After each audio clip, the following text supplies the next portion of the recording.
కొత్త కలెక్టర్ వచ్చాడు. పారా హుషార్. దొంగల బ్యాచ్కు చెప్తున్నాం. కలెక్టర్ గారిని కలిసి ఈరోజు కలెక్టర్ గారికి ఒకటే చెప్పాం, సార్ మా అనంతపురంలో చాలా పేద జిల్లా అంటే నాకు విన్నానండి అనంతపురం గురించి అన్నాడు. ముఖ్యంగా ఆర్డిటి సేవలు కూడా ఆగిపోయే పరిస్థితి ఉంది కాబట్టి బత్తలపల్లి, కళ్యాణదుర్గము వివిధ చోట్ల నుంచి వివిధ ఏరియాల నుంచి అనంతపురం గవర్నమెంట్ జనరల్ హాస్పిటల్కి ఎక్కువ మంది పేషెంట్లు వస్తున్నారు సార్. కానీ అక్కడ సేవలు తూతూ మంత్రంగే. కొంతమంది హెచ్ఓడీలు రూము ఏసీ ఇడిసి బయటకు కూడా రాకున్నారు సార్. దీనిపైన దృష్టి పెట్టాలని కలెక్టర్ గారిని మర్యాదపూర్వకంగా మా జర్నలిస్ట్ అసోసియేషన్ ఆఫ్ ఆంధ్రప్రదేశ్ తరఫున మా సభ్యులు ఒక 5-6 మంది వెళ్ళి ఆయన మర్యాదపూర్వకంగా కలిసి వెల్కమ్ చెప్పి అనంతపురంలో ఉన్న కొన్ని సమస్యలపైన చర్చించి, సార్ ఏదన్నా మీకు పర్సనల్గా మీ దృష్టికి తీసుకొస్తాం, మీరు ఖచ్చితంగా యాక్షన్ తీసుకోవాలి, అందులో న్యాయం ఉందా లేదా అనేది మీరు ఒకసారి వెరిఫై చేసుకొని ఆ తర్వాతనే మీరు యాక్షన్ తీసుకోండి సార్, మేము ఏదున్నా నిజాయితీగానే పెడతాం అని చెప్పాం. సార్ కూడా సావధానంగా విన్నారు. విన్న తర్వాత ఆయన కూడా ఖచ్చితంగా మంచి కోసం మేము కూడా చేస్తామన్నారు. మాకు కూడా ఎందుకో కొంచెం నమ్మకం అనిపించింది. ఎందుకంటే కేరళ నుంచి వచ్చిన చాలామంది హాస్పిటల్స్లో నర్సులు గాను డాక్టర్స్ గాను చేస్తుంటారు. కొంతమంది ల్యాబ్ టెక్నీషియన్లు ఇలాంటి వాళ్ళంతా చాలా ఓపిక ఎక్కువ, వాళ్ళకి సర్వీస్ కూడా ఎక్కువ. చాలామంది మీరు చూడండి పేషెంట్లను, మన వాళ్ళు అయితే కనీసం బ్లడ్ తీయాలన్నా సెలైన్ ఎక్కిలన్నా గుచ్చేస్తారు. కానీ వాళ్ళు అలా కాదు, మంచిగా మాట్లాడుకుంటూ నవ్వుకుంటూ వారి పని వాళ్ళు చేస్తారు. ఈసారి కూడా కటౌట్ను చూసి కొన్ని నమ్మేయాల డూడ్ అని ఏదో డైలాగ్ ఉంది చూడు, బ్రహ్మ అట్లానే సారు చిన్న వయసు కదా ఏదోలే అనుకోవద్దండి, చాలా పవర్ఫుల్ అంట, చాలా స్మూత్గా హ్యాండిల్ చేస్తారంట, పెన్ను మాత్రమే పెడతారు ఈయన, మాటలతో చెప్పడంట, పెన్నుతోనే సమాధానం చెప్తారు. అందుకని ఎవరైనా సస్పెండ్ అయ్యే లిస్టులో ఎవరైనా ఉన్నారేమో చూసుకోండి. మరి ఏది ఏమైనా గవర్నమెంట్ హాస్పిటల్లో సేవలు మాత్రం కరాఖండిగా చెప్తున్నా, సూపర్ స్పెషాలిటీ కావచ్చు, జీజీహెచ్ కావచ్చు, ఖచ్చితంగా మేము సార్కైతే చెప్పొచ్చినా రేపటి నుంచి మేము కూడా ఖచ్చితంగా పర్యవేక్షణ ఉంటుంది.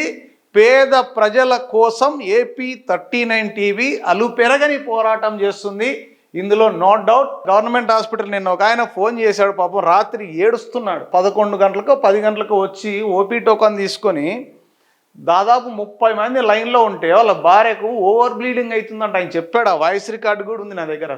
ఎవరు ఫోన్ చేశారు సార్, నేను సో మీ నెంబర్ ఎవరో ఇచ్చారు సార్ అంటే, గవర్నమెంట్ హాస్పిటల్ వంక కొంచెం చూడండి సార్, దృష్టి పెట్టండి సార్ అని ఏడ్చుకుంటే చెప్తున్నాడు. బాధ అనిపించింది నిజంగా. అక్కడ సరే లంచ్ తర్వాత రమ్మన్నారంట.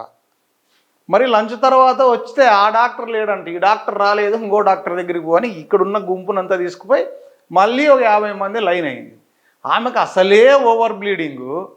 ఆ సమస్యతో వస్తే ఆమె నిలబడుతుందా? అసలు ఏంది ఇట్లా చేస్తున్నారు సార్. అనంతపురంలో డాక్టర్స్ అనేది సరిగా పట్టించుకోవడం లేదు. ఉన్న డాక్టర్లు ఏదో మధ్యాహ్నం వరకు ఉండి చెక్కేస్తున్నారు, మరి ఎప్పుడు వస్తారో ఏమో తెలియదు అని ఈ విధంగా చాలామంది ఇప్పటికే మా దృష్టికి వచ్చింది. బట్ కలెక్టర్ గారికి కూడా నేను చెప్పాను, సార్ అప్పుడప్పుడు నెలకు 1 2 సార్లు వీలైతే వారానికి 1 వస్తే ఇంకా మంచిది. దయచేసి కలెక్టర్ గారైనా ఇప్పటి నుంచి గవర్నమెంట్ హాస్పిటల్స్ పైన super speciality, not only Anantapur, Guntakal, ఎక్కడున్నా ఏ హాస్పిటల్స్ ఉన్నా వాళ్ళన్నిటిపైన అప్పుడప్పుడు హాస్పిటల్స్ విజిట్ చేసి అన్ఎక్స్పెక్టెడ్గా కొంచెం ప్రక్షాళన చేస్తారని అనుకుంటున్నాం. మరి చూద్దాం. ఏదేమైనా కొత్త కలెక్టర్ మీద కొంచెం హోప్ అయితే ఉంది మాకు, కొంచెం చేస్తారు, ప్రజలకు మంచి జరుగుతుందని ఆశిద్దాం. ఏది ఏమైనా మేము మాత్రం ఖచ్చితంగా గవర్నమెంట్ హాస్పిటల్ పైన దృష్టి పెడతాం. మీరు మా పైన కంప్లైంట్ చేసినా, కేసులు పెట్టినా, అనవసరంగా కొంతమంది కేసులు కూడా పెట్టడానికి ప్రయత్నాలు చేస్తుంటారు దొంగలు, బెదిరేదేం లేదు. ఖచ్చితంగా మీరు డ్యూటీ చేయకపోతే మేము సీసీ కెమెరాలు ఏ విధంగా పర్యవేక్షణ చేస్తాయో మా రిపోర్టర్ని కూడా ఒక వ్యక్తిని అక్కడే పెట్టాలనుకుంటున్నా. తస్మాత్ జాగ్రత్త అని చెప్తున్నా.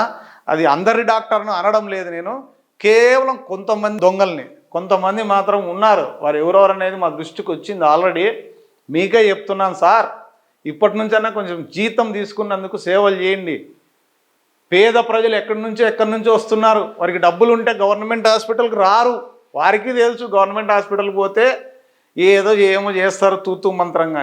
కోర్స్ ప్రభుత్వం టాబ్లెట్లు ఇవన్నీ కొన్ని మందులు లేకపోయినా మానవతా దృక్పథంతో లేనివి కొన్ని అంటే వాళ్ళ రిక్వెస్ట్ మీద బయటికి రాయించో లేకపోతే వాళ్ళకి ఏదో నచ్చ చెప్పి తీసుకొచ్చుకోండి చేయండి అని చెప్తే కనీసం మంచి వైద్యం అందుతుంది కదా సార్. భగవంతునితో సమానం కదా సార్ డాక్టర్లు అంటే. ఇంత భగవంతునితో సమానం పోల్చినప్పుడు వైద్యుని దేవునితో పోల్చినప్పుడు మీరు ఈ విధంగా చేయడం కరెక్ట్ కాదు కదా సార్. పేదలే వస్తారు సార్, డబ్బున్న వాళ్ళు మన హాస్పిటల్కి రారు. దయచేసి హంబుల్ రిక్వెస్ట్, ఆ బాధలు చూడలేకపోతున్నాం. మీరు కొంచెం ఇప్పుడు ఎలాగో మీరు ఆ రూముల్లో కూర్చొని ఖాళీగా ఉండేవాళ్ళు కొంతమంది ఉన్నారు. కొంతమంది మరి అందరినీ అనలేదు సార్, హానెస్ట్గా పనిచేసే డాక్టర్లు చాలామంది ఉన్నారు, పీజీలు కూడా చాలామంది ఉన్నారు హానెస్ట్గా పనిచేసే వాళ్ళు. బట్ పీజీలు ఉన్నారు కదా, మెడికల్ కాలేజ్ ఉంది కదా అని మీరు మాత్రం ఎలా పడితే అలా ఎప్పుడు పడితే అప్పుడు డ్యూటీకి రావడం, ఏదో మీకు రూముల్లో కూర్చోవడం ఇవన్నీ చేస్తే మాత్రం ఉపేక్షించేది లేదు. ఖచ్చితంగా ఎవరైతే ఈ విధంగా చేస్తున్నారో వారికి మాత్రమే, మంచి డాక్టర్లకు మా వందనాలు. చాలామంది మంచి డాక్టర్లు ఉన్నారు పాపం, వాళ్ళు ఒక్కొక్కసారి ఎక్స్ట్రా టైం కూడా పని చేస్తున్నారు. డ్యూటీలో లేకపోయినా ఎమర్జెన్సీ వచ్చి ఆపరేషన్ చేసిన వాళ్ళు కూడా ఉన్నారు. ఆ డాక్టర్లకు మేము కూడా సన్మానం ఏమంటే ఆ డాక్టర్లకు సన్మానం చేసి ఈ డాక్టర్లకు మంట తెలిసిపోతుంది అప్పుడే ఏ డాక్టర్ ఏమనేది. మాకు తెలుసు ఏ డాక్టర్ ఎవరెవరు ఏం పని చేస్తున్నారు అనేది. వారందరికీ మా వందనాలు. కానీ ఇప్పటి నుంచి అన్న కొంతమంది ఈ పని ఎగరగొట్టి పని చేసి బయట క్లినిక్లకు పోయి ఈ పేషెంట్ని అక్కడికి రమ్మని చెప్పి ఇవన్నీ చేయొద్దండి సార్. ప్లీజ్ కొంచెం తగ్గించుకుంటే మంచిది. చిరంజీవి డైలాగ్ అంతొద్దు, కొంచెం తగ్గించండి, సేవ చేయండి ప్రజలకు.